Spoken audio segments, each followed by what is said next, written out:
Okay, so last time हमने start किया था सेपरेशन ऑफ वेरिएबल को। और इन जनरल तो ये थ्री डिमेंशनल लैपलेस इक्वेशन को सॉल्व करने का मेथड है। लेकिन ज्यादातर प्रॉब्लम जो ग्रिफिथ्स में दिए हुए हैं वो टू डिमेंशनल ही हैं। थ्री डिमेंशनल के कुछ प्रॉब्लम्स हैं, लेकिन उनको वो ज्यादा फोकस नहीं करता, तो ज्यादा फोकस टू डिमेंशन पे है। तो टू डायमेंशन में हमने कार्टेशियन कोऑर्डिनेट्स को इस्तेमाल करके लैपलास इक्वेशन को सॉल्व किया था। तो आज जो है हम इस्तेमाल करेंगे स्फेरिकल कोऑर्डिनेट्स। तो जहां पर तो आपकी सरफेसेस जो हैं वो प्लेन्स की शक्ल में होती हैं, यानी सतहें बनी होती हैं, वहां पे आप कार्टेशियन कोऑर्डिनेट्स को प्रेफर करते हैं। लेकिन अगर आपकी सरफेसेस जो है वो राउंड हैं, जैसे कि कोई स्फीयर है या सिलेंडर है, तो वहां पे फिर आप पोलर कोऑर्डिनेट्स में चले जाते हैं। अगर आपके सिस्टम में स्फेरिकल सिमेट्री पाई जाती है, तो सबसे ज्यादा बेहतर कोऑर्डिनेट्स जो आप यूज करते हैं वो स्फेरिकल कोऑर्डिनेट्स होते हैं। ठीक है, स्फेरिकल कोऑर्डिनेट सिस्टम होता है। मैं ज्यूम करूंगा कि यहाँ तक आपको स्फेरिकल कोऑर्डिनेट्स के बारे में पता है कि स्फेरिकल कोऑर्डिनेट्स क्या होते हैं, तो मैं फिर उनकी डिटेल में नहीं जाऊंगा। अगर आप लोग इसको रिवाइज करना चाहते हैं तो फिर जो चैप्टर 1 है इसी ग्रिफिथ का, उसमें इसने स्फेरिकल कोऑर्डिनेट्स की कुछ बात की है, जिसके अंदर इसने लैप्लाशियन की भी बात की है। इसके अलावा मैथमेटिकल फिजिक्स की जो बुक्स हैं उनको आप देख सकते हैं, उसमें डिफरेंट कोऑर्डिनेट सिस्टम जो हैं वो दिए गए होते हैं। तो उसके अंदर आप मिसाल के तौर पे आर्कन की बुक देख सकते हैं या हॉब्सन की बुक देख सकते हैं, तो वहां से आप उसको रिवाइज कर सकते हैं।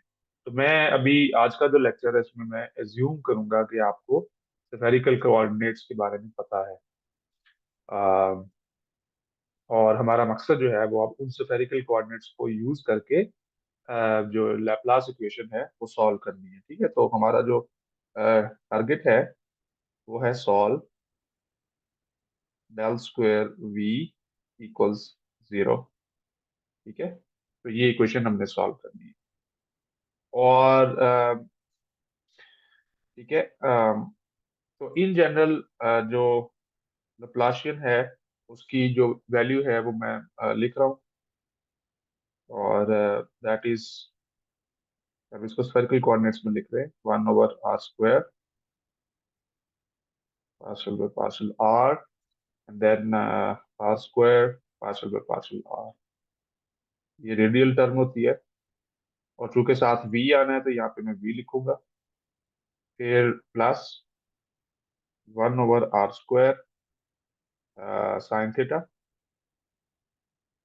And then partial by partial theta, then sine theta partial by partial theta. तो ये थीटा डायरेक्शन में कोऑर्डिनेट है, और उसके साथ भी क्या आएगा, v आएगा। ये वाली टर्म अलहदा है पहली टर्म से।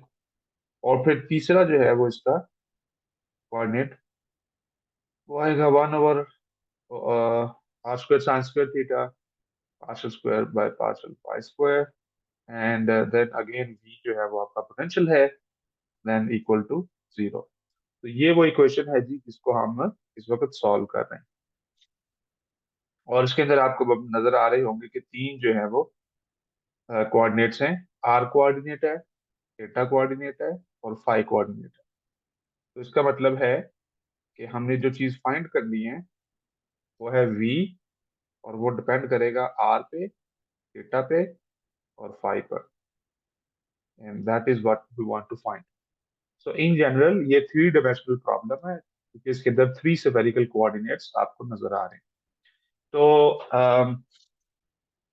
इसको किया जा सकता है, अ, जो एडवांस किताबें हैं यानी ग्रेजुएट लेवल की जो बुक्स होती हैं, जो मास्टर्स में या पीएचडी में पढ़ाई जाती हैं।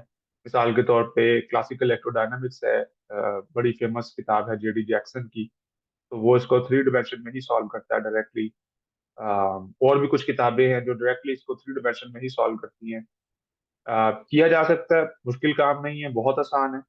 लेकिन हाँ, मैं यहाँ पर क्योंकि ग्रिफिथ को फॉलो कर रहा हूँ और हमने उसी के प्रॉब्लम सॉल्व करने हैं, और हमने इसको 2D लैपलास इक्वेशन को ज्यादा फोकस करना है, तो इसलिए हम यहाँ पर एक अजम्पशन लेंगे और उस अजम्पशन को इस्तेमाल करके इस थ्री डिमेंशनल इक्वेशन को टू डिमेंशनल इक्वेशन बना लेंगे, जिसका मतलब है कि एक कोऑर्डिनेट, इस इक्वेशन में से एक कोऑर्डिनेट की टर्म जो है वो गायब हो जाएगी। और वो अजम्पशन हम यहाँ पे अब लेंगे। और ये मैं क्यों ले रहा हूँ, ये सिर्फ काम आसान करने के लिए ले रहा हूँ। बहुत सारे प्रॉब्लम्स जो टेक्स्ट बुक के प्रॉब्लम्स हैं उनमें ये अजम्पशन काम करती है और आपका प्रॉब्लम सिंप्लीफाई हो जाता है। लेकिन अगर आप इसको थ्री डिमेंशन में करना चाहते हैं, कोई मसला नहीं है, उसमें भी किया जा सकता है। अजम्पशन यहाँ पे हम लेंगे एजीमुथल सिमेट्री की। आपने ये वर्ड पहले सुना है कभी, एजीमुथल सिमेट्री का?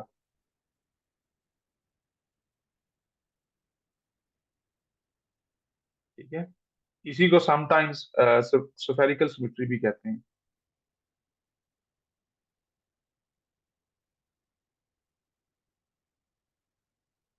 तो शायद आपने स्फेरिकल सिमेट्री का वर्ड ज्यादा सुना हो। तो इसका मतलब ये होता है कि आपका जो पोटेंशियल है वी, ठीक है, जो कि आर, थीटा और फाई था, उसको हम रीडिफाइन करेंगे सच दैट कि वी सिर्फ आर और थीटा का फंक्शन रहेगा और उसके अंदर नो फाई डिपेंडेंस होगी।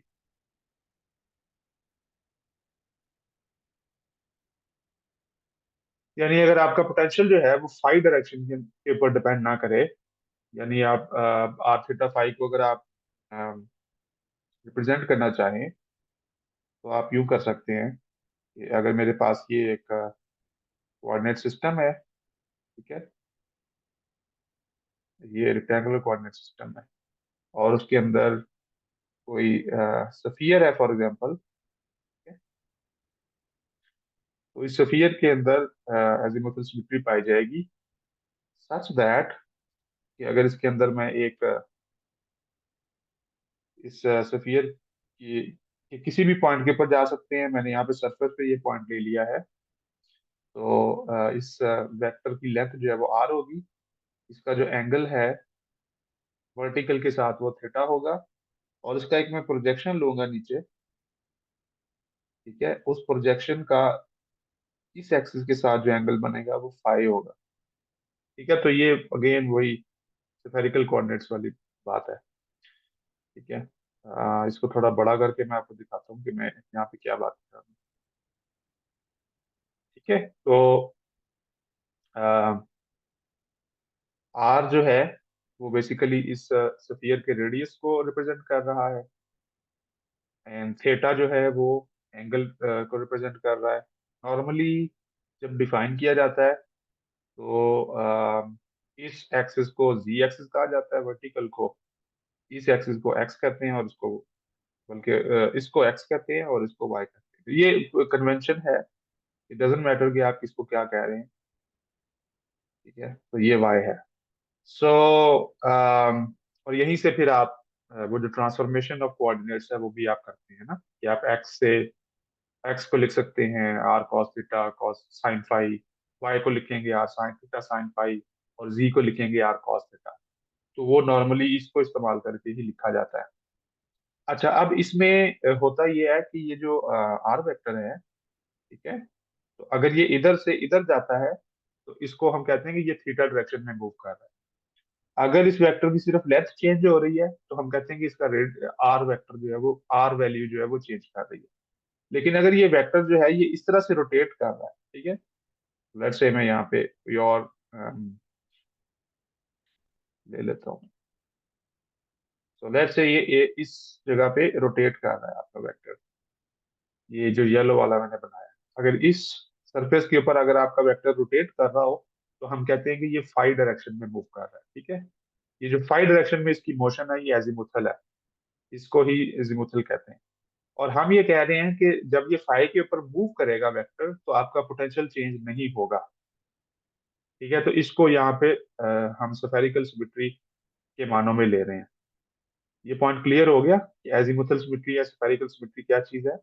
कि जब आपका पोटेंशियल जो है या आपका आर वेक्टर इस फाई डायरेक्शन में मूव करेगा, तो उससे पोटेंशियल पे कोई फर्क नहीं पड़ेगा। पोटेंशियल पे फर्क सिर्फ तब पड़ेगा अगर आप स्फीयर के अंदर या बाहर की तरफ मूव करेंगे, यानी आर डायरेक्शन में, रेडियल डायरेक्शन में मूव करेंगे, या फिर आप स्फीयर के थीटा डायरेक्शन में मूव करेंगे। ठीक है, आपका वेक्टर जो है वो रोटेट करता है थीटा डायरेक्शन के अंदर। लेकिन जब वो फाई के ऊपर होगा तो वहां पे तो आपके पोटेंशियल पे कोई फर्क नहीं पड़ेगा। तो ये इस तरह की एक सिचुएशन है जिसको हमने यहाँ पे कंसिडर किया है। उससे क्या होगा कि जो ये पोटेंशियल की फाई डिपेंडेंस है वो खत्म हो जाएगी, और आपका three dimensional problem two dimension में आ जाएगा, विच इज मोर सिंपल। और उसी के मोस्टली प्रॉब्लम्स ग्रिफिथ ने भी किए हुए हैं।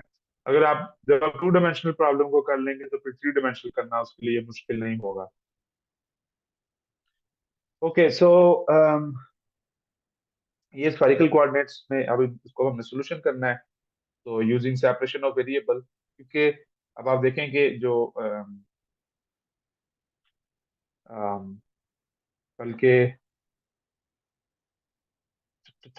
एक चीज तो आप यहाँ पे ये देखें कि जो आर स्क्वायर वाली टर्म है, अ, यहाँ पे भी और यहाँ पे भी वो कॉमन है। तो अगर मैं इस पूरी इक्वेशन को आर स्क्वायर से मल्टीप्लाई करूं तो आर स्क्वायर कैंसिल हो जाएगा। ठीक है, लेफ्ट साइड से भी। तो मैं उसको यहाँ पे रिमूव कर रहा हूँ। ठीक है, वो मैंने इसलिए रिमूव किया है कि वो कॉमन है दोनों। तो आर स्क्वायर को हम यहाँ से भी गायब करेंगे, और यहाँ पे सिर्फ ये इक्वेशन बनेगी। इसका फायदा ये हुआ है कि यहाँ पे जो फर्स्ट टर्म है उसमें कोई थीटा वैल्यू नहीं है, और जो सेकंड टर्म है उसमें कोई भी आर की वैल्यू नहीं है। तो एक तरह से मैंने ये वेरिएबल्स को सेपरेट कर लिया है। तो अब इसके ऊपर मैं सेपरेशन ऑफ वेरिएबल लगा सकता हूँ। So using separation of variable,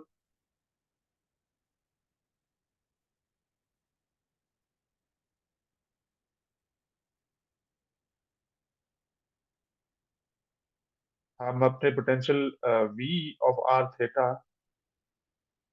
को दो हिस्सों में तकसीम करेंगे। अब कन्वेंशन इसकी लिखने की जो है वो आर और थीटा में है, लेकिन मैं काम आसान करने के लिए इसको सिंपल एफ ऑफ आर और जी ऑफ थीटा ही कहूंगा, जैसे मैंने कार्टेशियन कोऑर्डिनेट्स में आपको आपके लिए इस्तेमाल किया था, एफ ऑफ एक्स और जी ऑफ वाई। तो अब यहाँ पे एक्स वाई की जगह पे आर थीटा है, राइट। एंड देन अब मैंने सेपरेट कर लिया है, तो अब इसकी वैल्यू प्लग इन करनी है। So partial by partial r, r square partial by partial r, और यहाँ पे एफ और जी आएगा, plus one over sine theta,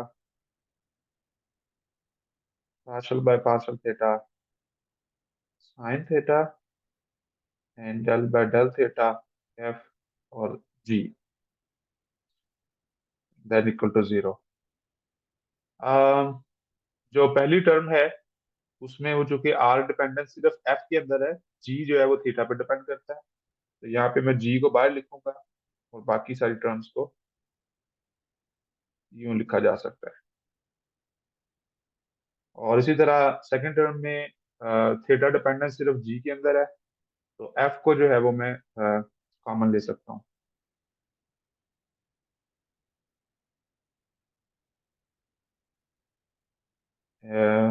simply फिर आ जाएगा एफ बाहर है तो जी बाय थीटा। ओके,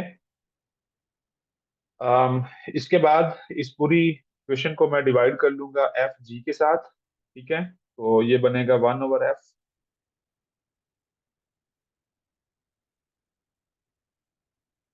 ये आर वाली टर्म आ गई, यहाँ पे आ जाएगा वन ओवर जी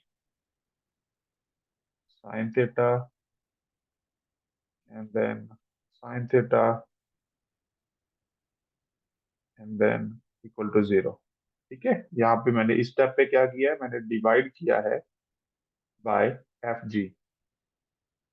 ठीक है, प्रोडक्ट ऑफ फंक्शन से मैंने इसको डिवाइड किया। अब दो इक्वेशंस हैं, और इन दोनों को अब हमें सॉल्व करना है।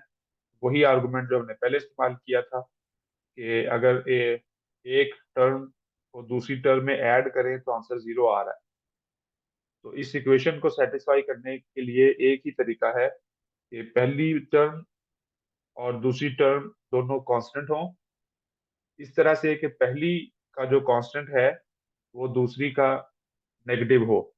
तो एक कांस्टेंट नंबर को उसी के नेगेटिव वैल्यू में से माइनस करें, प्लस करें या माइनस करें दोनों को, तो आंसर जीरो आता है।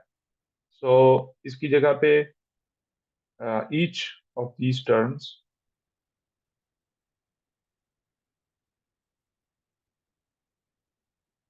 Will be a constant. तो दोनों जो हैं वो कांस्टेंट होनी चाहिए। और इस कांस्टेंट को अब हम एक खास तरह से डिफाइन करेंगे। उसकी रीजन जो है वो फिर मैथमेटिक्स है कि मैथमेटिकल फिजिक्स के कोर्स में हमने इस तरह की इक्वेशन को सॉल्व किया हुआ है। और कुछ फंक्शंस हैं जो हम डिफाइन करते हैं। तो उसके लिए हम इस कांस्टेंट को लिखेंगे। आप जैसे मर्जी चाहें कांस्टेंट को डिफाइन कर लें, लेकिन एक लिखने का एक स्टैंडर्ड तरीका है इसको। तो वो ये है कि ये वाली जो इक्वेशन है, चले मैं इसको दो कॉलम्स के अंदर लिखता हूँ। 1/f। तो ये जो इक्वेशन है इसको इक्वल हम करेंगे L into L plus one. यहाँ पर L जो है, L into L plus one, ये पूरी टर्म जो मैंने यहाँ पे लिखी है, इसको आप फिलहाल एक कांस्टेंट ही समझे। लेकिन इसको इस तरह इसलिए लिख रहे हैं कि ये एक बड़ी मशहूर इक्वेशन की तरफ चला जाता है इससे। तो अगर ये इस तरह से आ रहा है, तो फिर जो दूसरी टर्म होगी 1/g sin theta partial by partial theta sine theta partial z bye partial theta, वो इसी कांस्टेंट का नेगेटिव होगा। ठीक है ना? सच दैट कि अगर आप दोनों को ऐड करें तो आंसर जीरो आए। ठीक है, तो यहाँ तक क्लियर है सारे स्टेप। सिंपली मैंने लैप्लास इक्वेशन लिखी सबसे पहले, थ्री डायमेंशन स्फेरिकल कोऑर्डिनेट्स। हमने एक अजम्पशन ली विच इज एजीमुथल सिमेट्री या स्फेरिकल सिमेट्री। वो ये थी कि आपका पोटेंशियल जो है वो फाई पे डिपेंड नहीं करता। और उस स्फेरिकल सिमेट्री की वजह से हमने थ्री कोऑर्डिनेट्स को टू कोऑर्डिनेट सिस्टम में रिजॉल्व कर लिया। उसके बाद हमारे पास ये इक्वेशन बनी जिसमें आर और थीटा के कंपोनेंट्स अलग अलग हैं। तो इसलिए हमने सेपरेशन ऑफ वेरिएबल को इस्तेमाल करके एक फंक्शन आर का लिया विच इज एफ, और एक फंक्शन थीटा का लिया विच इज जी, और उनके प्रोडक्ट से हमने अपने सोल्यूशन को डिफाइन किया। एंड देन मैंने ये वैल्यू प्लग इन की है, एंड थोड़ा बहुत अलजबरा किया है। और अब हमारे पास ये आखिर पे दो इक्वेशंस आ गई। ये इक्वेशन जो है वो प्योर आर कोऑर्डिनेट के अंदर है, और जो दूसरी इक्वेशन है वो प्योर थीटा कोऑर्डिनेट के अंदर। यहाँ तक किसी का कोई सवाल या कोई डिस्कशन?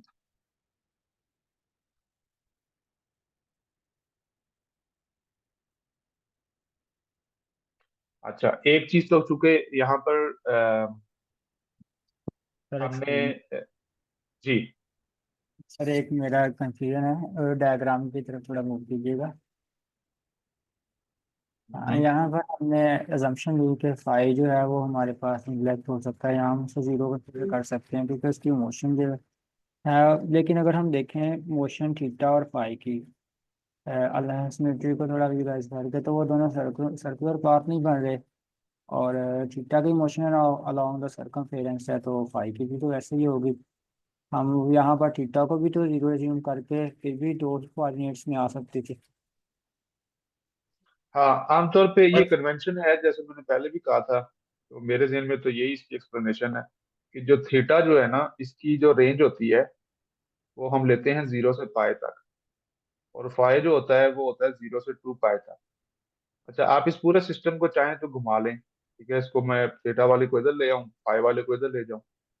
तो अगर उनकी रेंजेस डिफाइन कर दी हुई हैं इस तरह से, तो फिर जो है वो आप थीटा को सिर्फ यहाँ से यहाँ तक ले जाते हैं। ठीक है, और जो अपोजिट डायरेक्शन है उसमें वो नेगेटिव यानी मोशन उसकी आती हो जाती है। तो यस, चूंकि सफियर होता है स्फेरिकली सिमेट्रिक है, इसलिए तो हम कह रहे हैं ना तो अगर आप फाई के ऊपर ये लिमिट लगा देंगे, वो 0 से पाई तक जाता है और थीटा 0 से 2 पाई तक जाता है, तो बात उधर ही आ जाती है, आपने पूरे सिस्टम को जैसे घुमा दिया है।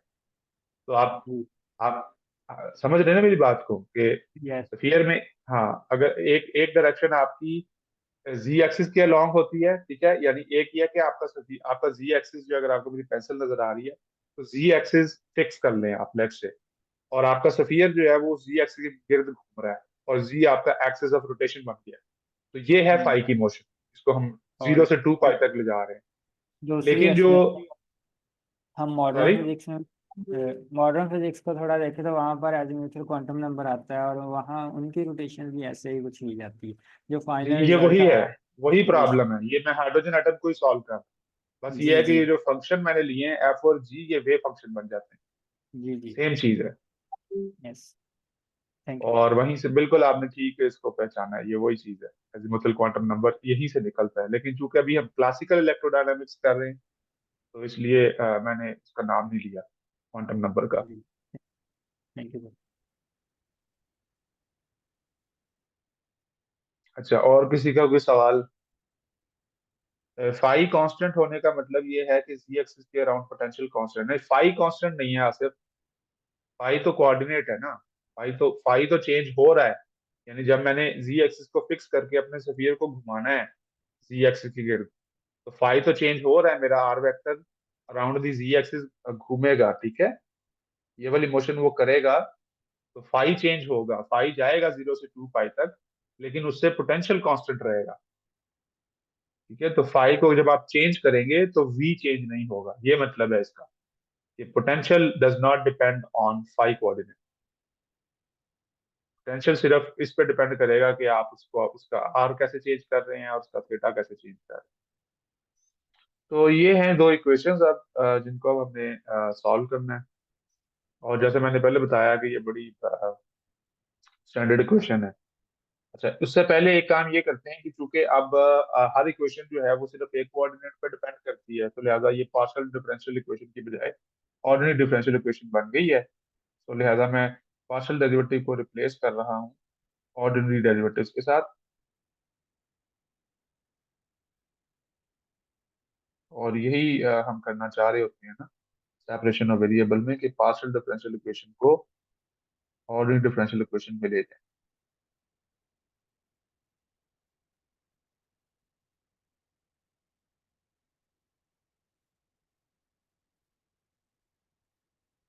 सो अब हमारे पास ये दो ऑर्डिनरी डिफरेंशियल इक्वेशंस आ गई हैं।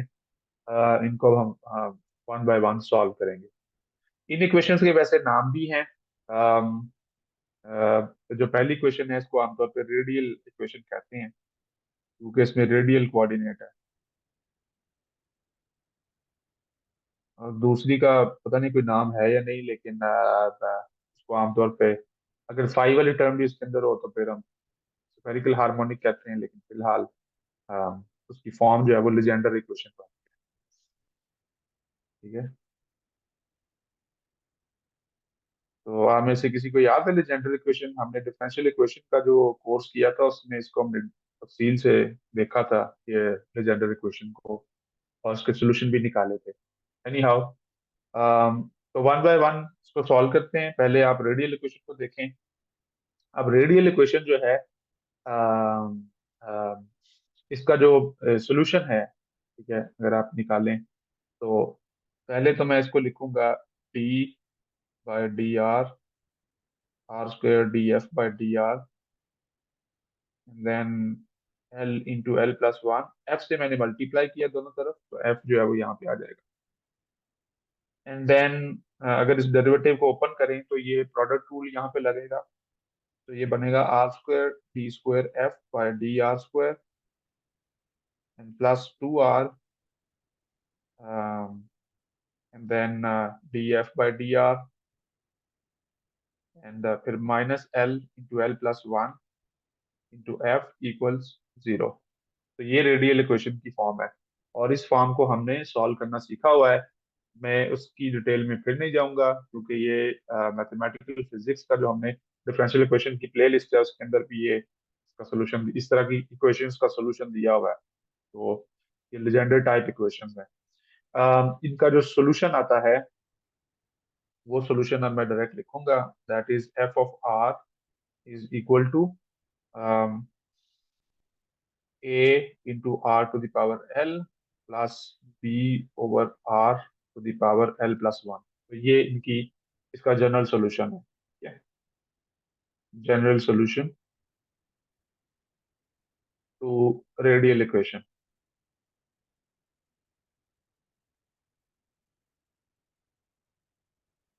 ठीक है जी।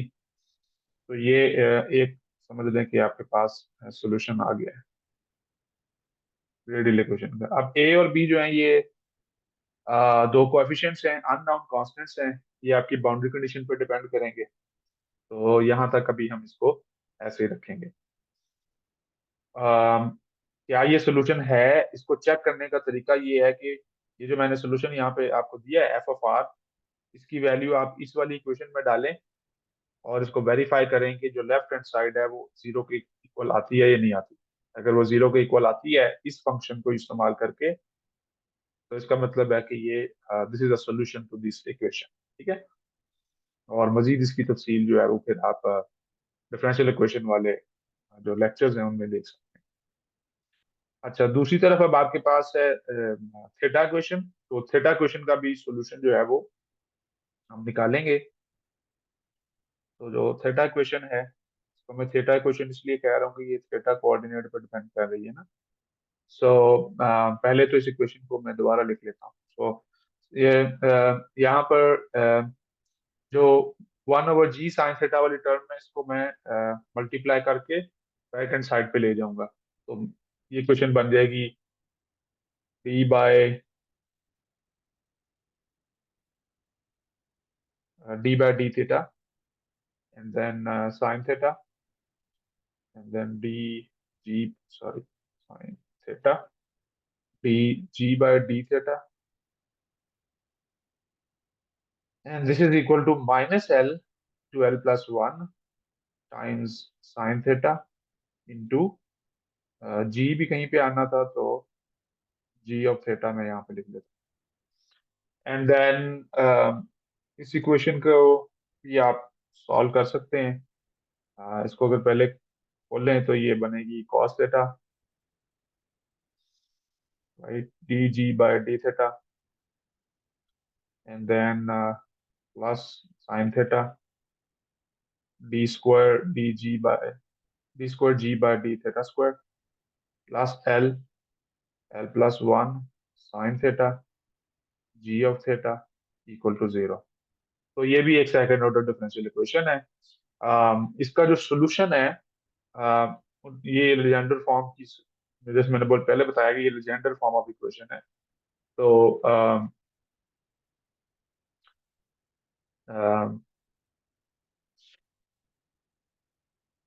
दिस विल बिकम, इसका सोल्यूशन मैं अगेन डायरेक्ट लिखूंगा।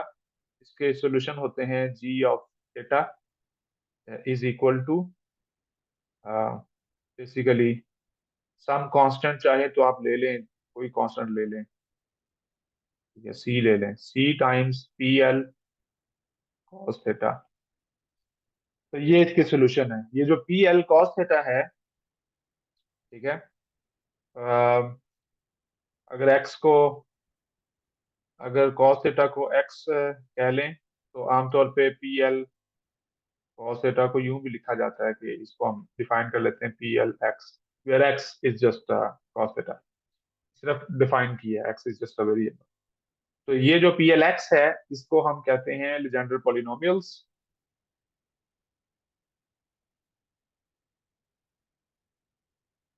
पॉलिनोमियल्स,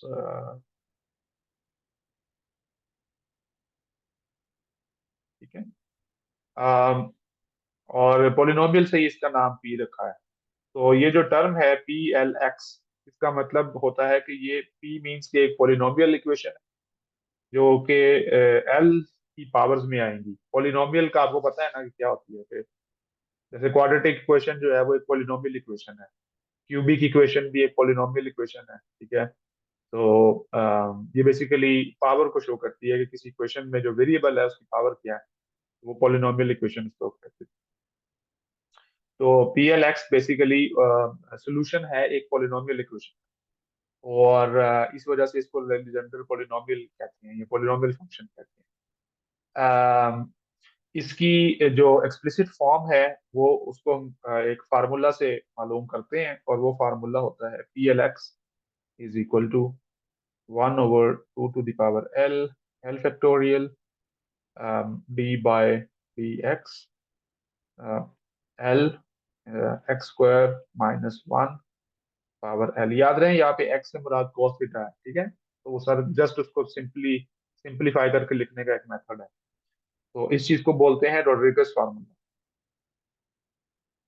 रोड्रिगस फार्मूला, पता नहीं इसकी यही प्रोनाउंसिएशन है, लेकिन मेरे लिए इस तरह कहना जरा आसान है। तो इस फार्मूले को इस्तेमाल करके आप जो है वो थीटा इक्वेशन के सॉल्यूशन जो है वो लिख सकते हैं। यानी अगर आप वो जनरल सॉल्यूशन चाहिए थीटा इक्वेशन का, तो this is the general solution of theta equation.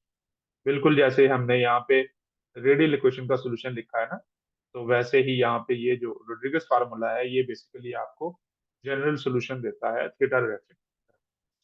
अब यहाँ पे एक कमेंट मैं और कर देता हूँ कि अभी हमने चूंकि एजीमुथल सिमेट्री को कंसिडर किया था कि हमारे प्रॉब्लम में एजीमुथल सिमेट्री है यानी स्फेरिकल सिमेट्री है, तो कोई भी फाई डिपेंडेंस नहीं है।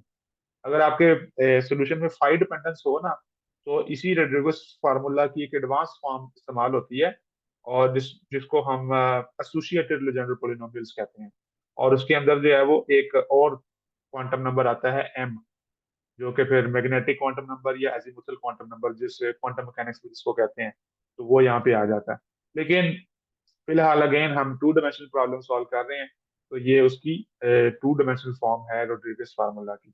इसकी थ्री डायमेंशन के अंदर भी जब आप इस इक्वेशन को सॉल्व करते हैं तो तब भी यही सोल्यूशन आता है थीटा में।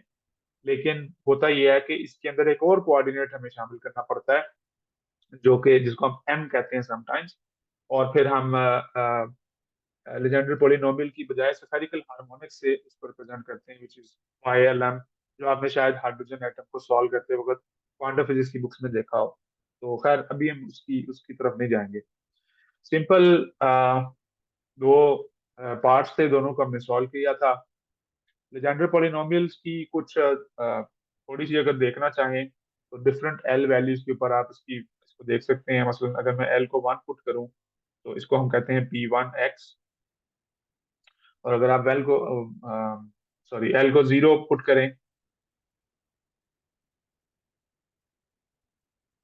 तो P0x आता है।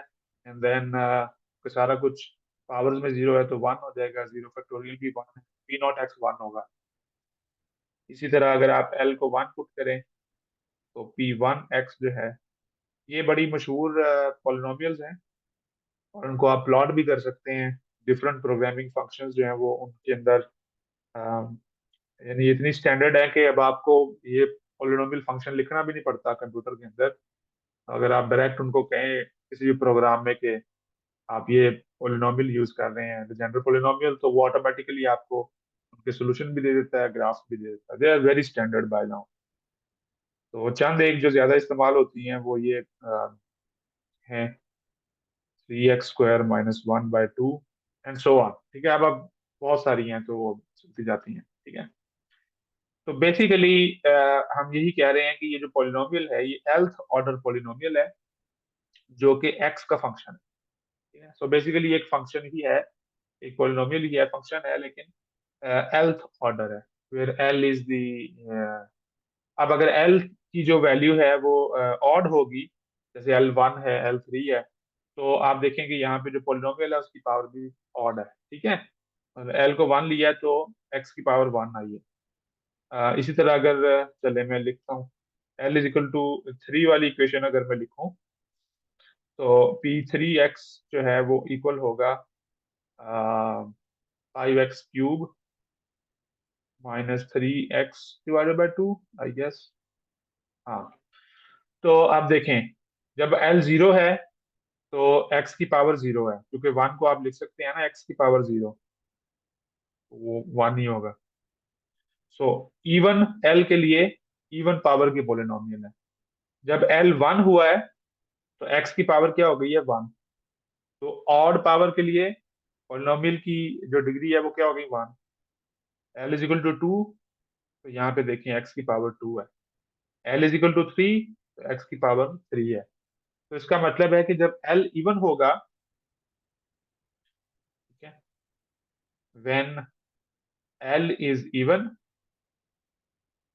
पी एल एक्स इज, ठीक है, has even powers, has even powers, and when L is odd, तो पी एल एक्स जो है उसकी भी पावर्स क्या होंगी, ऑड पावर्स। तो ये चंद एक प्रॉपर्टीज हैं जिनको आप इनकी पोलिनोमियल्स को देख के कर सकते हैं। अच्छा, एक और इसकी बड़ी अहम प्रॉपर्टी है, जिसको समटाइम्स लोग जो हैं वो नॉर्मलाइजेशन भी कहते हैं, ठीक है।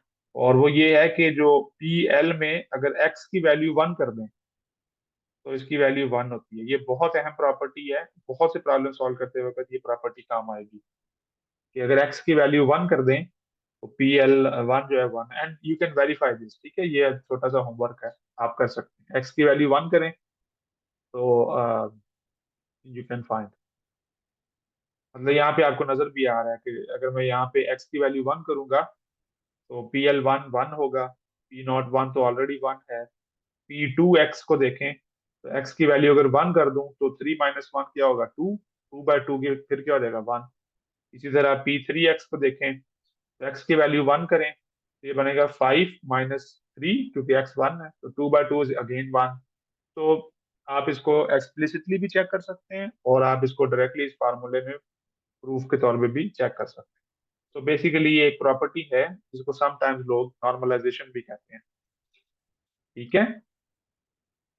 यहाँ तक कोई क्वेश्चन पॉलिनोमियल्स के हवाले से? तो रेडियल इक्वेशन का एक सोल्यूशन हमने निकाला और एक पॉलिनोमियल फॉर्म के अंदर थीटा इक्वेशन का सोल्यूशन निकाला, ठीक है।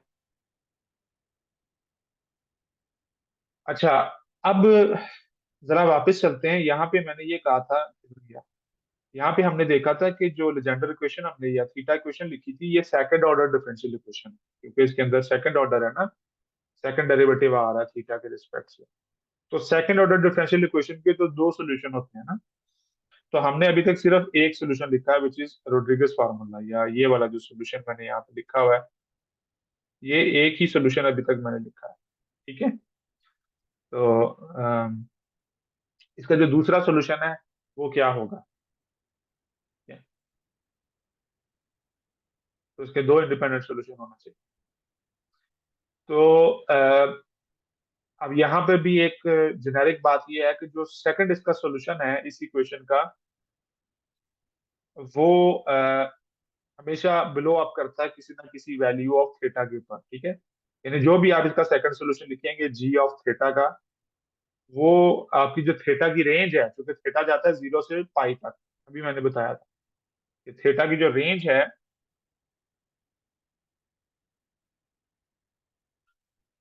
Since theta belongs to an interval of 0 to pi, ठीक है। ये मैथमेटिकल तरीका है लिखने का, 0 से पाई तक वैल्यू होती है थीटा की।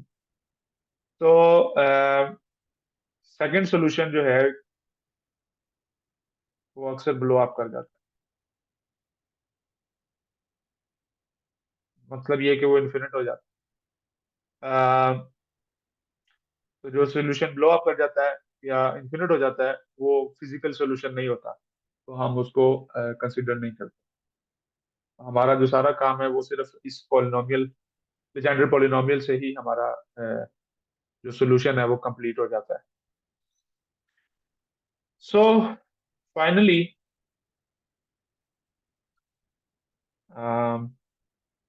मैं अपना एक सोल्यूशन लिखता हूँ, वी आर थीटा, जिसको हमने सॉल्व करना था। अ, वो अब इक्वल आएगा, रेडियल फंक्शन का जो मैंने सोल्यूशन लिखा है वो था a r to the power l plus b over are to the power L plus one times P L cos theta, x की जगह पे कॉस थीटा। तो ये है आपका सोल्यूशन सो फार। और वो जो सी वाला कांस्टेंट था जो मैंने यहाँ पे डिफाइन किया था इस जगह पे, ये जो सोल्यूशन था ना, तो इसमें जो सी कांस्टेंट आ रहा है, दिस वन, इसको मैंने समझ लें कि इन कांस्टेंट्स में एब्जॉर्ब कर लिया है। और जो मल्टीप्लाई होके कोई नया कांस्टेंट बनेगा तो उसका भी फिर मैंने दोबारा से नाम ए और बी रख लिया। तो इट डज नॉट मैटर। ये चीजें मुझे वैसे काफी कंफ्यूज करती थी जब मैं स्टूडेंट था, इन क्लासेस में पहली दफा इन चीजों को सीख रहा था। तो अक्सर ये होता था कि टीचर्स जो हैं वो तीन कांस्टेंट लिखते थे और उसके बाद एक कांस्टेंट को बिल्कुल गायब करते थे। तो उसकी रीजन फिर बाद में समझ आई कि वो बेसिकली आप कांस्टेंट्स को रीडिफाइन करते हैं। ठीक है ना, मतलब आप देखेंगे कि यहाँ पे ए सी और बी सी, टू नए कॉन्स्टेंट्स बनेंगे। आप चाहें तो इसको ए प्राइम कह लें और इसको बी प्राइम कह लें।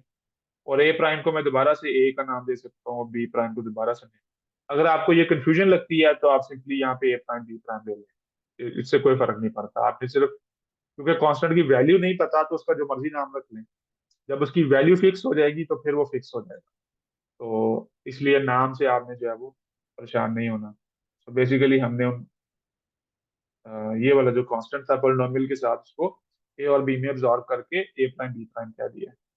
मुझे, मैं यहाँ पे लिख देता हूँ साइड पे कि ए, सॉरी, ए टाइम सी को मैंने रीडिफाइन कर लिया है ए प्राइम, और बी टाइम सी को मैंने रीडिफाइन कर लिया है B prime. Okay. So again, अब चूंकि एल की वैल्यूज जो हैं वो मैंने बताया कि वो 0 1 2 3 अप टू सो ऑन, वो इन्फिनिट तक जाएंगी एल की वैल्यूज। तो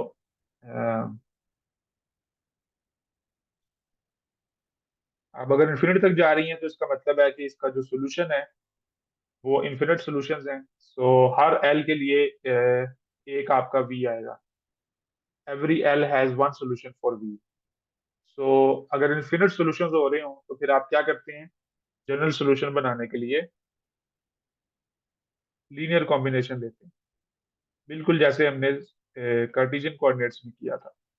तो जनरल सॉल्यूशन के लिए आप, समटाइम्स लोग इसको वी एल भी लिख लेते हैं। वी एल का मतलब है कि ये हर एल के लिए डिफरेंट सोल्यूशन होगा। एल जीरो होगा तो एक सोल्यूशन आएगा, एल वन होगा तो एक सोल्यूशन, एंड सो ऑन। और अगर जनरल सोल्यूशन बनाना है तो फिर हम उसको वी आर थीटा कहते हैं। एंड देन सम करते हैं एल को जीरो से इंफिनिटी तक, and V L R theta. आप ईच वी एल फाइंड करें एंड देन सम करें इनफिनिट टर्म्स को, तो you get this general solution. V L की मुझे वैल्यू पता है, वो वैल्यू यहाँ पे प्लग करते हैं। तो this will become A prime और L plus B prime over are to the power L plus one times P L of cos theta. So this is the general solution for the Laplace equation in two dimension in spherical coordinates.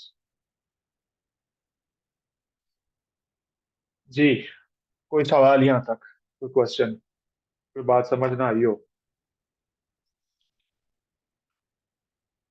अब इसको मजीद अगर आपने solve करना है तो अ, कर सकते हैं।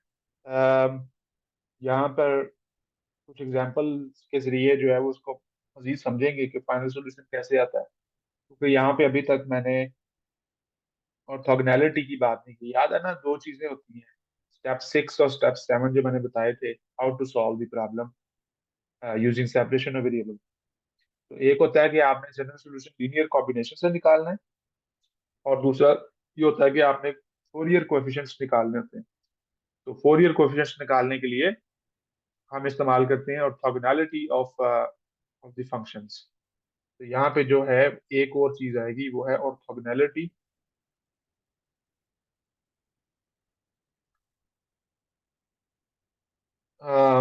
यहाँ पे जिस चीज की ऑर्थोगोनैलिटी की बात हो रही है वो ये पॉलिनोमियल फंक्शंस हैं, पी एल एक्स या P L cos theta.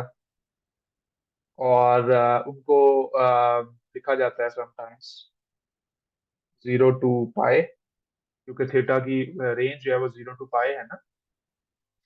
And then orthogonality का मतलब होता है कि पी एल कॉस थीटा को मल्टीप्लाई करेंगे P L prime cos theta के साथ, ठीक है। एंड देन इंटीग्रेट करेंगे साइन थीटा डी थीटा के साथ। समटाइम्स लोग इसको यूं भी लिखते हैं, -1 to 1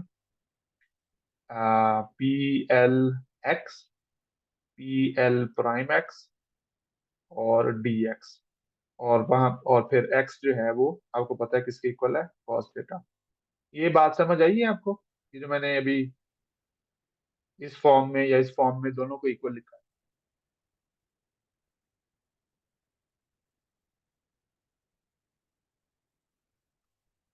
ओके। उस तो बेसिकली आप देखें, अब आपके पास एक इंटीग्रल अगर दिया हो, ए, इस फॉर्म में आप लेना चाहते हैं, पहले इस फॉर्म में लेना चाहते हैं या इस फॉर्म में, किधर से जाऊं, राइट टू लेफ्ट आपको बताऊं या लेफ्ट टू राइट बताऊं, किस तरह आप जानना चाहते हैं। ये सिर्फ चेंज ऑफ वेरिएबल है और कुछ भी नहीं है, इंटीग्रेशन अगर आपने सीखी हुई है तो। जब आप वेरिएबल को चेंज करते हैं तो उसकी लिमिट्स भी चेंज हो जाती है, दैट्स इट। तो मिसाल के तौर पे आप देखें यहाँ पे, जब थीटा 0 होगा तो एक्स की वैल्यू क्या होगी, याद रहे, एक्स जो है वो कॉस थीटा है, ठीक है। तो जब थीटा 0 होगा तो ये बनेगा cos 0, cos 0 1 होता है, तो एक्स की वैल्यू क्या बन जाएगी, प्लस। और थीटा की वैल्यू जब पाई होगी तो x will be equal to -1। तो इसका मतलब जो थीटा जो है वो 0 से पाई तक जाता है, तो एक्स जो है वो 1 से -1 तक जाएगा, ठीक है। तो एक तो ये हो गया। मैं अभी बताता हूँ कि ये -1 to 1 मैंने क्यों लिखा हुआ है, मैंने लिमिट को इन्वर्ट करके लिखा हुआ है, इससे कोई फर्क नहीं पड़ता। उसकी रीजन मैं अभी बताता हूँ। उसकी रीजन ये है कि जब आपके पास ये जो साइन थीटा डी थीटा है, सॉरी, अगर आप, क्योंकि आपके पास एक्स जो है वो कॉस थीटा है, तो जब आप इसका डी एक्स लेंगे, ठीक है, तो वो बनेगा -sin थीटा डी थीटा, ठीक है। सो अगर मेरे पास ये इंटीग्रल है 0 to pi P L cos theta और P L prime cos theta sine theta D theta, तो इसमें अब मैं चेंजेस ये कर सकता हूँ कि जहाँ पे लिमिट 0 से पाई जा रहा था थीटा, वहां पे एक्स में कन्वर्ट करके 1 to 1 कर दे, 1 to -1 लिख देता हूँ।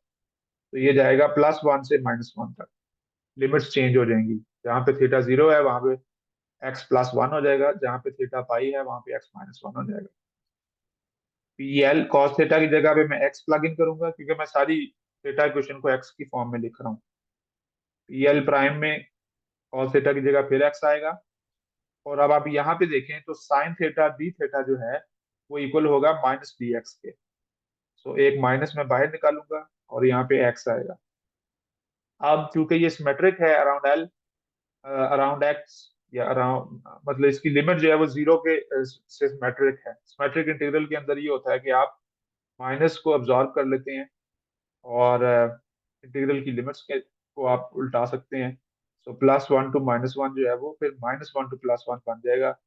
And then P L X, P L prime X D X आ जाएगा। सो दिस इज हाउ मैंने ये कहा कि जो ये दोनों फॉर्म्स हैं, -1 to 1 वाली और ये थीटा वाली, ये इक्वल ही है। अब ये क्लियर है, बेसिकली जस्ट रीडिफाइन किया है अपने वेरिएबल को। एक्स में लिखने से जरा इसकी फॉर्म जरा ज्यादा क्यूट बन जाती है और उसको सॉल्व करना सिंपल होता है, तो और कुछ नहीं है। बट अब इसको प्रूफ करना है कि ये किसके इक्वल आता है, तो अब आपके पास पी एल एक्स की वैल्यू यहाँ पे दी गई है, या आप इसको थीटा की फॉर्म में अगेन लिख सकते हैं। ये पी एल एक्स और की वैल्यू आप उठाकर इस इंटीग्रल में प्लग इन करें और फिर उस इंटीग्रेशन को सॉल्व करें। ये अब आपका होमवर्क ही होगा, वरना मैथमेटिकल फिजिक्स की क्लासेस में ये करवाया जाता है। तो आप देखेंगे कि इसका जो सोल्यूशन है, दिस इज इक्वल टू, इसके सोल्यूशन दो तरह के होंगे, ये 0 होगा अगर आपके पास L prime not equal to L हो और इसकी वैल्यू होगी 2/2l+1, अगर आपका एल प्राइम और एल इक्वल हो। Is that clear? तो ये अब आप खुद करेंगे, ये मैं नहीं करवाऊंगा, लेकिन बट आप वैल्यूज प्लग इन करें पी एल एक्स की, पी एल प्राइम एक्स की, और फिर आप इसको इंटीग्रेट करें, इंटीग्रेशन की लिमिट्स पुट करें, तो एल के अंदर आपका वो सोल्यूशन आएगा एल की फॉर्म में, एल और एल प्राइम की फॉर्म में। तो वहां पे दो कंडीशन लें, एक दफा एल को एल प्राइम के इक्वल करें और एक दफा उसको डिफरेंट करें, तो आप देखेंगे कि ये दो सोल्यूशन आपके पास आ जाएंगे। Is that clear? ठीक है। तो ये है ऑर्थोगोनैलिटी, यानी ये जो आखिर पे मैंने चीज लिखी है ना, ये वाली या ये वाली, this is the orthogonality of polynomial functions.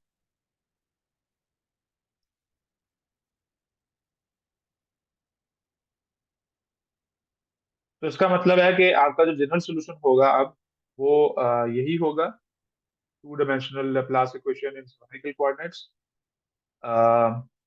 जिसके अंदर आप लीनियर कॉम्बिनेशन ले रहे थे इन तमाम टर्म्स का, और अगर आपको ये कांस्टेंट कोएफिशिएंट्स फाइंड करने होंगे, फोरियर कोएफिशिएंट्स, तो आप orthogonality of P L x या पी एल कॉस थीटा, इसको आप अप्लाई करके आपने ये कोएफिशिएंट्स जो हैं ए और बी वो निकाल लेंगे।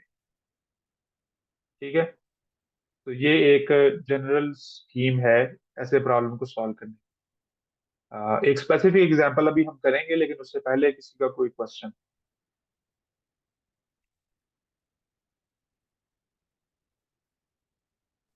P(1)=1 हमारे पास ये एक रिलेशन है। इसको अगर हम रोड्रिच फार्मूला के अंदर पुट करते हैं तो वो तो ज़ीरो नहीं हमारे पास मेरा, जैसे हम डी ओवर डी एक्स है इसकी जगह पर 1 पुट करेंगे रोड्रिच फार्मूला में, relation. D by D x derivative है ना। जी जी, ये एक्स की जगह पर 1 पुट करेंगे तो वो डेरिवेटिव कैंसिल आउट हो जाएगा। उसके बाद एक्स स्क्र की जगह पर भी 1 पुट करेंगे तो 1 आएगा, 1 1 कैंसिल आउट हो जाएंगे, 1 और -1, तो सारा एक्सप्रेशन तो ज़ीरो हो रहा है। नहीं, ये इस तरह नहीं प्रूव होना। आप जी, आप दो चीजें हैं यहाँ पे, एक चीज है ये एक्सप्रेशन, ये वाले एक्सप्रेशन आप इनकी बात कर रहे हैं, या आप इस प्रॉपर्टी को प्रूव करने की बात कर रहे हैं, पी एल वन इज इस वन? P(1) इस प्रॉपर्टी को मैं रोड्रिच फार्मूला के अंदर पुट करके प्रूव करने की बात कर रहा हूँ। यानी आप डायरेक्टली नहीं पुट करेंगे ना इसको, आप इसमें फिर एक्स स्क्वायर को थीटा की फॉर्म में लेके जाएंगे और वहां पे फिर आप इसको प्लग करेंगे। वो डिफरेंट मेथड है। एक्सप्लिसिटली तो बड़ा इजी है देख के ना, लेकिन अगर डायरेक्टली करना हो तो वो आई डोंट थिंक कि एक्स को डायरेक्ट वन आप पुट करके क्या करेंगे, क्योंकि उसमें तो आपको बिल्कुल, मैं आपकी कंफ्यूजन समझ रहा हूँ कि एक्स को वन पुट करेंगे तो वन माइनस वन तो हमेशा ही जीरो आ जाएगा, चाहे एल की कोई भी वैल्यू हो। यही बात है ना। अगर x को 1 पुट कर भी दें तो how is it allowed mathematically? हमारे पास इसके बाहर D by D x power L है। अगर आप x को 1 पुट करते हैं तो जो x के रिस्पेक्ट डेरिवेटिव है उसको क्या करेंगे? मीन आप जिस वेरिएबल के ऊपर डेरिवेटिव है उसको कैसे कोई नंबर पुट कर सकते हैं? हाँ विच मीन्स कि पहले आप x के लिहाज से उसके एल डेरिवेटिव काउंट करेंगे और फिर जो भी सिंपल फॉर्म आएगी उसमें आप 1 2 या जो भी x को पुट करें। हाँ। देखें ना, आप टैक्स के लिहाज से तो डेरिवेटिव है, सो डेरिवेटिव का आप क्या करेंगे? D by D one power L, D by D one का क्या मतलब है?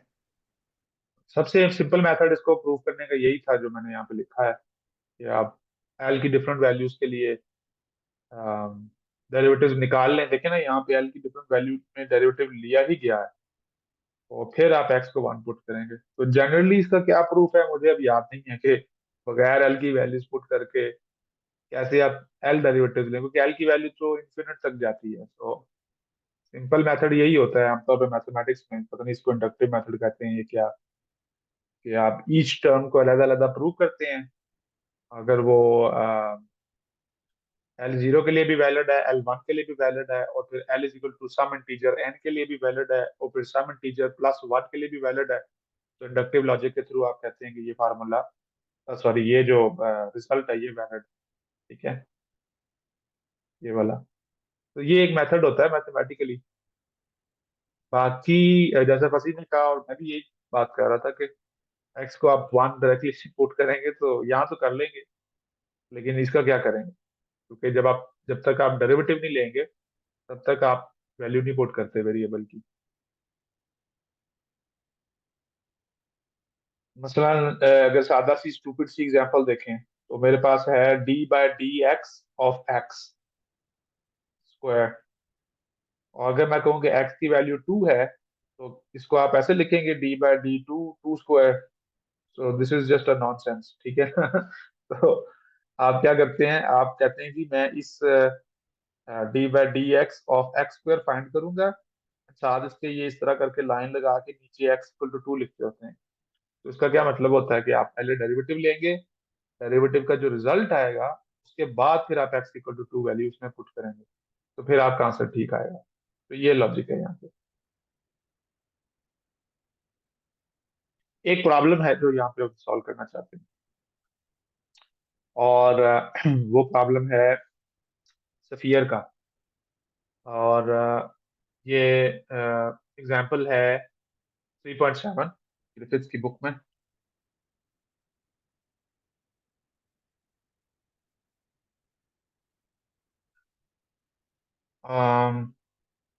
एग्जांपल ये है कि आपके पास एक सफियर है, ठीक है,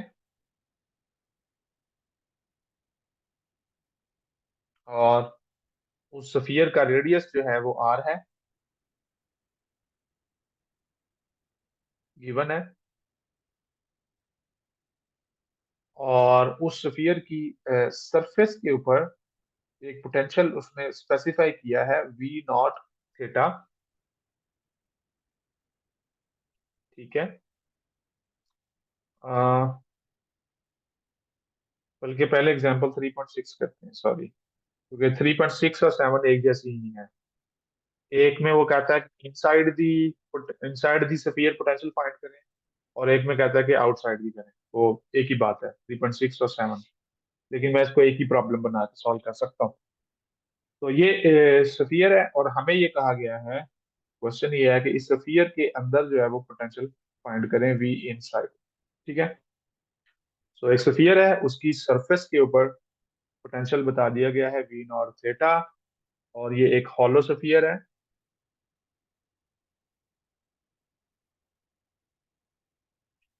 जिसका रेडियस r है, और v नॉट थीटा जो है वो पोटेंशियल है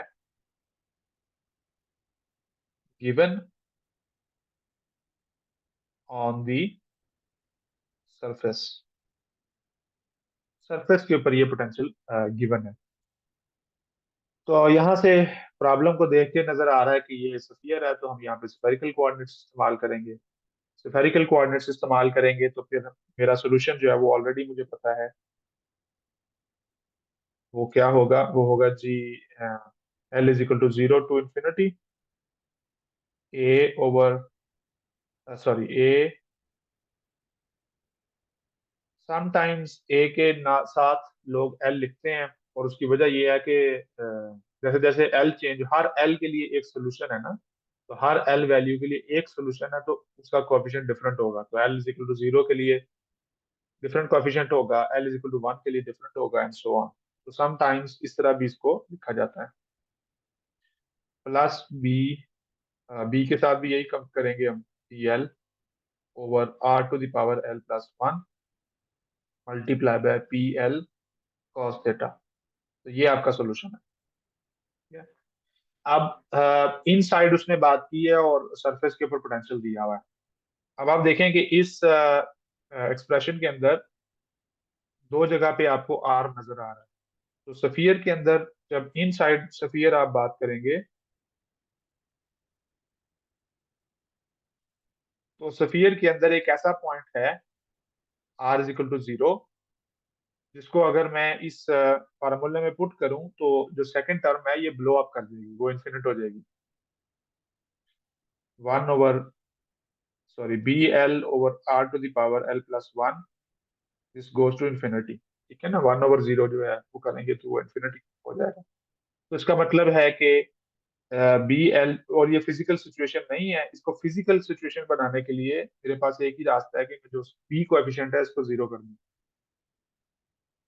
ये पॉइंट समझ में आ गया कि स्फीयर के अंदर एक एक जगह के ऊपर which is r equal to zero आपकी एक टर्म ब्लो अप करती है, तो उस टर्म को वो अनफिजिकल है, उसको फिजिकल बनाने के लिए उसका कोएफिशिएंट आप जीरो कर दें। सो बी एल को हम जीरो कर देंगे। बी एल को जीरो कर देंगे तो सोल्यूशन आ जाएगा V are theta, zero to infinity A L और R L P L cos theta. अब आपको उसने बताया है कि ऑन दी सरफेस पोटेंशियल जो है वो वी नॉट आर है। So on the surface V are theta जो है, sorry V on the surface, पहली बात तो ये है कि जब आप सरफेस के ऊपर होंगे तो आपका जो आर वेक्टर है वो फिक्स हो जाएगा और वो रेडियस ऑफ द स्फीयर के बराबर हो जाएगा। So on the surface R will be equal to capital R which will be fixed. So आपका जो सोल्यूशन है वो बन जाएगा V R capital R theta is equal to L is equal to zero to infinity A L capital R to the power L P L cos theta. और ये surface के ऊपर चूंकि पोटेंशियल यहाँ पे दिया गया है क्वेश्चन के अंदर, तो इसकी आप ये वैल्यू प्लग इन कर सकते हैं। सो वी नॉट थे, but given that V capital R theta is equal to V not theta, ये गिवन है आपको, इस सरफेस के ऊपर पोटेंशियल ये है। सो मैं लिखूंगा V not theta is equal to l equal to zero to infinity A L capital R to the power L P L cos theta. तो ये मेरा अभी तक का सोल्यूशन है। और थीटा जो है वो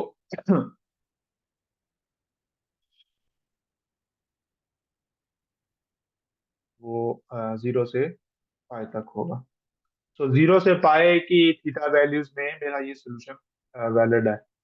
अब अगला काम ये है कि मैंने ये कोएफिशिएंट निकालना है, ठीक है, ए एल, ये अननाउन कोएफिशिएंट है ना, क्योंकि हमने इसको अज्यूम किया था इसकी वैल्यू को। तो अननोन कोएफिशिएंट निकालने के लिए मेरे पास क्योंकि पॉलिनोमियल दिया हुआ है P L cos theta, so simply मैं यूज करूंगा पी एल प्राइम। तो मैं यहाँ पे ये करूंगा कि दोनों साइड पे इंटीग्रेट कर दूंगा जीरो से पाए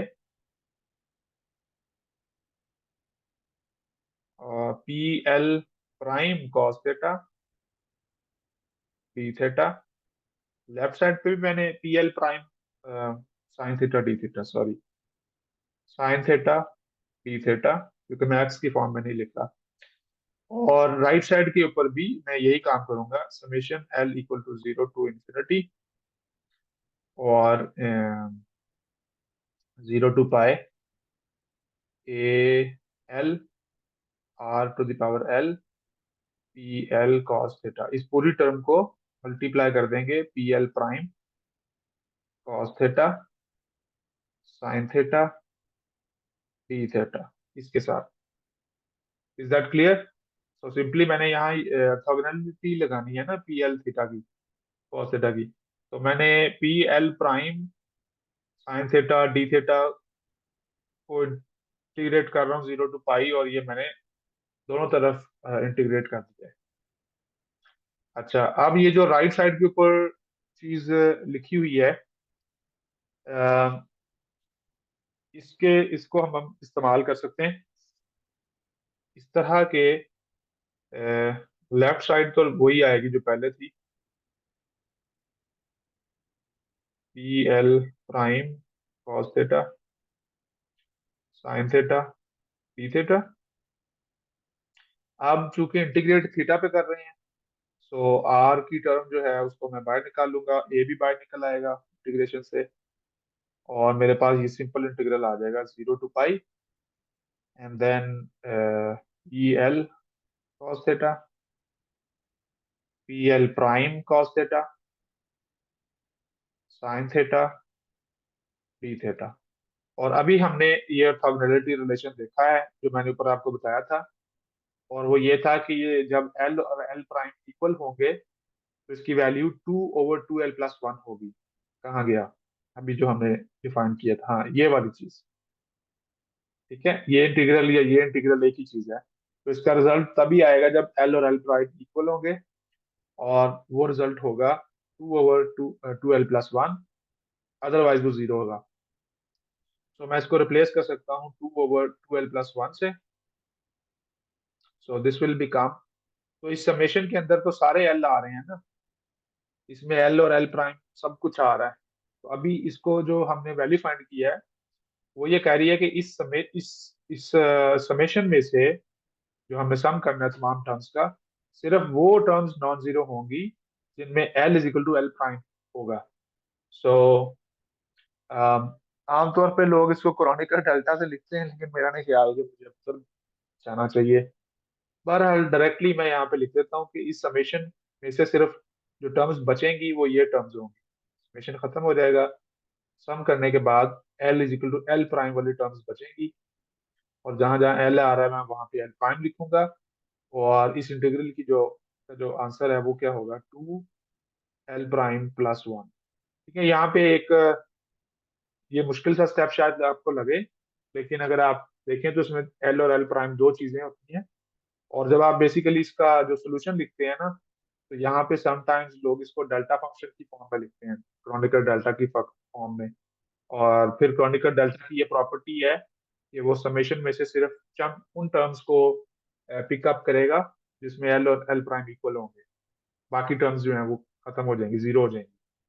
तो इसलिए समेशन खत्म हो जाएगा और सिंपली आपके पास ये कोएफिशिएंट रह जाएगा, ये वैल्यू रह जाएगी, और इसका आंसर जो हमने ऊपर लिखा था ऑर्थोगोनैलिटी से वो ये रह जाएगा। और आप यहाँ पे देख सकते हैं कि मैंने एल को खत्म कर दिया है और सिर्फ एल प्राइम वाली टर्म बाकी बची है। क्लियर है ना, क्योंकि L is equal to L prime पे ही आंसर देता है। सो यहाँ से अब आप ए एल प्राइम फाइनली लिख सकते हैं, that will be equal to 2l। अब चूंकि एक ही बात है, 2l प्राइम+1/2 टाइम्स, सॉरी मैंने सारी टर्म को तो लेके जाना है। सो 2l प्राइम+1/2r⁴ और साथ ही इंटीग्रल आ जाएगा 0 to π v0 theta pl prime cos theta sin theta d theta. तो ये है जी आपका सोल्यूशन टू दिस प्रॉब्लम।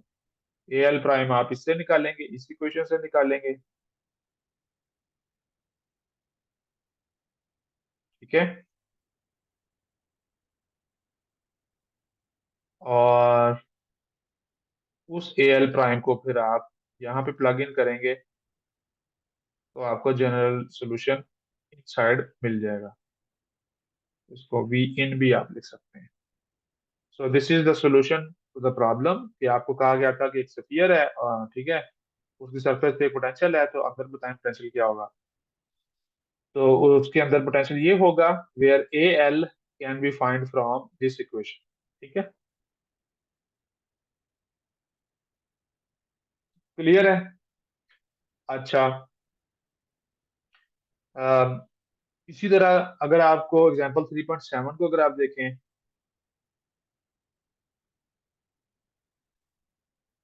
तो वो भी यही प्रॉब्लम है, लेकिन अब आपको कहा गया है कि फाइंड पोटेंशियल आउटसाइड। ठीक है, find potential outside the sphere, तो यही फर्क है 6 और 7 में। सेम प्रॉब्लम है। आप क्या होगा कि फिर आप स्टार्टिंग पॉइंट आपका वही होगा V are theta L is equal to 0, to infinity A L times R L plus B L divided by R to the power L plus one and then P L cos theta. इस case के अंदर outside क्या होगा? Outside भी एक point है जहां पे आपका पोटेंशियल ब्लो अप करेगा, वो है आर गोज टू इन्फिनिटी, क्योंकि जब आपको कहा गया कि स्फीयर के बाहर जाना है तो बाहर कहाँ तक जाना है ये नहीं बताया उसने। तो बाहर तो मैं इन्फिनिटी तक जा सकता हूँ, तो in principle R can go up to infinity, जिसकी वजह से जो आपकी ये टर्म है ये ब्लो अप कर देगी और आपका सोल्यूशन फिर अनफिजिकल हो जाएगा। सोल्यूशन को फिजिकल बनाना है तो ये वाली टर्म जो है इसको जीरो करना पड़ेगा। तो इसका मतलब है कि मैं ए एल को जीरो ले लूँ। क्लियर है? क्योंकि आर इन्फिनिटी पे जाता है तो आपका पोटेंशियल इन्फिनिट हो जाता है, which is not a physical situation. तो फिजिकल सिचुएशन के लिए मैं कोएफिशिएंट को जीरो लेता हूँ और ये फिर टर्म जीरो हो जाएगी। बाकी सेम कहानी है जी, जैसे पहले थी। वी आर थीटा क्या बन जाएगा? L is equal to zero to infinity, और अब की बार यहाँ पे B L over are to the power L plus one P L cos theta बनेगा। ऑन दी सरफेस आपको पोटेंशियल दिया गया है, आपको पता है कि on the surface small R जो है वो रेडियस ऑफ द स्फीयर के बराबर हो जाएगा। सो आपका जो पोटेंशियल है वो बनेगा वी कैपिटल आर थीटा, और वो स्पेसिफाई कर दिया उसने कि वो वी नॉट थीटा है। सो अगेन आप यहाँ पे वी नॉट थीटा प्लग करेंगे तो राइट साइड पे आ जाएगा L is equal to zero to infinity B L over capital R plus one times P L cos theta. तो ये अब आपका सोल्यूशन होगा। बट अगर आपने बी एल निकालना है, सेम टेक्निक जो पहले मैंने लगाई थी, ऑर्थोगोनैलिटी ऑफ पॉलिनोमियल फंक्शंस आप इस्तेमाल करेंगे, तो मैं अब डायरेक्टली लिख दूंगा बी एल जो है उसकी भी वैसी ही शक्ल आएगी जैसी ए एल की थी, विच वाज दिस। और अब चूंकि नीचे आ रहा था तो उल्टाएंगे तो ऊपर हो जाएगा, and then zero to infinite, हाँ, zero to pi V not theta P L cos theta sine theta D theta. तो ये बी एल की वैल्यू है।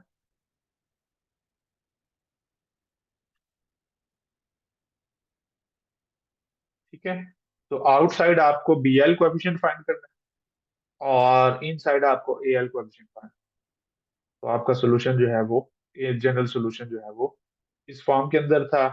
आउटसाइड करेंगे तो ए कोएफिशिएंट जीरो हो जाएगा, इनसाइड करेंगे तो बी कोएफिशिएंट जीरो हो जाएगा, एंड देन बेसिकली आपने ऑर्थोगोनैलिटी लगानी होती है। अब अगर आपको एक स्पेसिफिक पोटेंशियल दे दिया जाए, यानी जब तक आपको वी नॉट थीटा की वैल्यू नहीं पता उसकी शक्ल किस तरह की है, आप इस प्रॉब्लम को कंप्लीटली सॉल्व नहीं कर सकते। ठीक है। आ, एक सिंपल एग्जांपल इसके लिए कर लेते हैं कि लेट्स से आपको एक पोटेंशियल दिया गया है, सिर्फ ये दिखाने के लिए कि आगे अगर आपको वी नॉट थीटा प्रोवाइड कर दिया जाए तो फिर आप बी एल कैसे निकालेंगे। ठीक है, वी नॉट थीटा को यहाँ प्लग करके, या ए एल कैसे निकालेंगे इनसाइड के लिए या आउटसाइड के लिए, जो भी कंडीशन है। तो इसे ऐसे इंटीग्रल को आमतौर पे अगर आप पी एल कॉस थीटा का पूरा फार्मूला यहाँ पे प्लग इन करें तो ये इंटीग्रल सॉल्व करना बहुत मुश्किल काम हो जाता है, अच्छा खासा काम है। तो आमतौर पे यही किया जाता है कि स्पेसिफिक सिचुएशन दी जाती है वी नॉट थीटा की, और उसकी बेस के ऊपर इसको सॉल्व किया जाता है, और डिफरेंट एल वैल्यूज के लिए हम इसको सॉल्व करते हैं। इसको प्रॉपरली इसको सॉल्व करना काफी मुश्किल काम है, यानी पूरा इंटीग्रेट करना मुश्किल काम होता है। तो उसके लिए एक एग्जांपल छोटी सी, फर्ज फर्ज करते हैं कि हमारा जो वी नॉट है वो ये दिया हुआ है A sine square theta by two. Let's say this is the value जो हमें वी नॉट थीटा की प्रोवाइड कर दी है। के जो है वो बस कोई कांस्टेंट है, जिसकी वैल्यू मुझे दे दी जाएगी। ठीक है।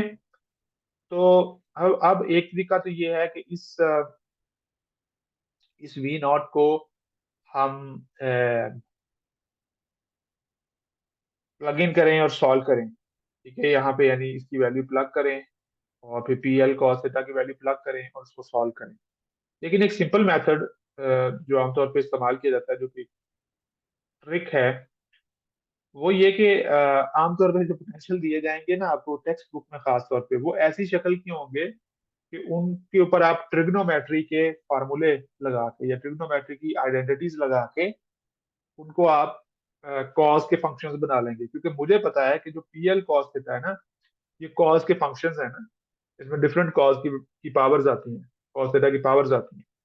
तो अगर आपका पोटेंशियल इस तरह का है कि उसको आप किसी तरह कॉस थीटा की पावर्स में ले जाएं, तो वो बहुत इजी हो जाता है सॉल्व करना। सो इस साइन स्क्वायर थीटा के ऊपर मैं हाफ एंगल फार्मूला लगा सकता हूँ। सो आपको पता है कि साइन स्क्वायर थीटा किसके इक्वल होता है, 1 - कॉस थीटा डिवाइडेड बाय 2। ये तो आपको ज्योमेट्री से याद होना चाहिए, ट्रिग्नोमेट्री से याद होना चाहिए। सो इसका मतलब है कि यहाँ पे दो टर्म्स बनेगी, एक बनेगी a/2, तो मैं y लिख लेता हूँ, एक बनेगी 1 और एक टर्म बनेगी cos थीटा, 1 - cos थीटा। अब अगर आपको याद हो, अभी जो हमने बात की थी वो ये थी कि अगर मैं P not of cos theta करूं तो वो इक्वल टू 1 आता है, और अगर मैं P1 ऑफ cos थीटा करूं तो वो cos थीटा आता है। उसका मतलब है कि वी नॉट थीटा को लिखा जा सकता है k/2। 1 की जगह मैं रिप्लेस कर दूंगा P0 cos थीटा, और cos थीटा की जगह मैं रिप्लेस कर दूंगा P1 ऑफ cos थीटा। तो इसका मतलब है कि इसमें सिर्फ दो ही L की वैल्यूज आ रही हैं, L = 0 और L = 1। ठीक है, तो इसका मतलब है कि यहाँ पे जो PL cos थीटा है वो सिर्फ L = 0 आएगा और L = 1 आएगा। And then you can easily solve this problem. ठीक है, मिसाल के तौर पे इसको इसको देख लेते हैं।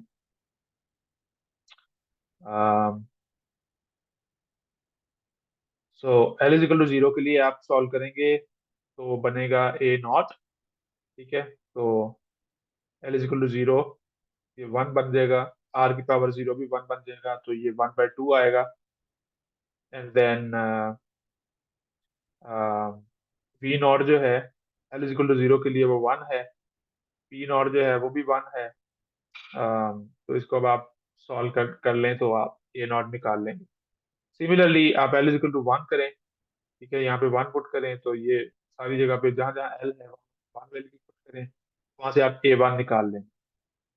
और a नॉट और a1 निकल आया, तो फिर आपका जो सोल्यूशन है, फॉर एग्जांपल, उसमें आप यहाँ पे L की वैल्यूज पुट करेंगे, तो P0 और P1 यहाँ पुट करेंगे, तो आपका जो सोल्यूशन है वो सिंपल सा बन जाएगा, यहाँ के बजाय बल्कि इसकी मैं बात कर रहा हूँ। तो ये है ना आपका इनसाइड पोटेंशियल।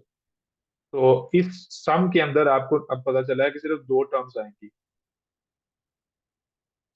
सो मैं जो बात कर रहा हूँ वो ये है, शायद मैं लिख ही देता हूँ। इनसाइड जो आपका पोटेंशियल था, फॉर एग्जांपल, वो था L = 0 to ∞ AL r⁻L PL cos θ। तो आपको याद है कि जो सरवाइव करती हैं टर्म्स ऑर्थोगोनैलिटी में, वो सिर्फ वो होती हैं जिनमें L और L प्राइम इक्वल होता है। ऑर्थोगोनैलिटी से भी आप इसको कर सकते हैं, बट जो मेन आपका जो सोल्यूशन है वो होगा L = 0, r⁻0 जो है वो 1 हो जाएगा, एंड P0 थीटा प्लस दूसरी टर्म आएगी a1 r⁻1 P1 cos theta. इसका मतलब है कि अगर आपको सिर्फ a0 और a1 की वैल्यू पता चल जाए, तो आपको इनकी P0 और P1 की वैल्यू आप पहले से पता है, so you can find the potential inside. और वो a0 और a1 निकालने के लिए ये इंटीग्रल सॉल्व करना है। ये इंटीग्रल बहुत इजी हो जाएगा अगर मुझे एल की वैल्यू पता है और मुझे पता है कि उस एल के ऊपर वी नॉट की क्या वैल्यू है, वो आपको यहाँ पे पता चल गई है, ठीक है। Then simply you can solve it. मैं इसको सॉल्व इसलिए नहीं कर रहा कि हम लोग इसको सॉल्व करें, मकसद सिर्फ दिखाने का ये है कि आमतौर पे जो आपको पोटेंशियल स्पेसिफाई किया जाता है वो इस शक्ल का होगा कि आप उसको cos की पावर्स में रिजॉल्व कर लेंगे।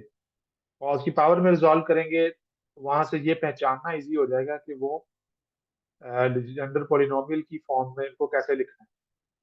तो आप अपने देखें पोटेंशियल ये दिया गया था लेकिन मैंने उसको लीजेंडर पॉलिनोमियल की फॉर्म में लिख दिया, और वहां से मुझे फिर अंदाजा हो गया कि एल की सिर्फ दो ही टर्म्स इसमें आएंगी मेरे सोल्यूशन में, L is equal to zero zero वाली और एल इजिकल टू वन वाली।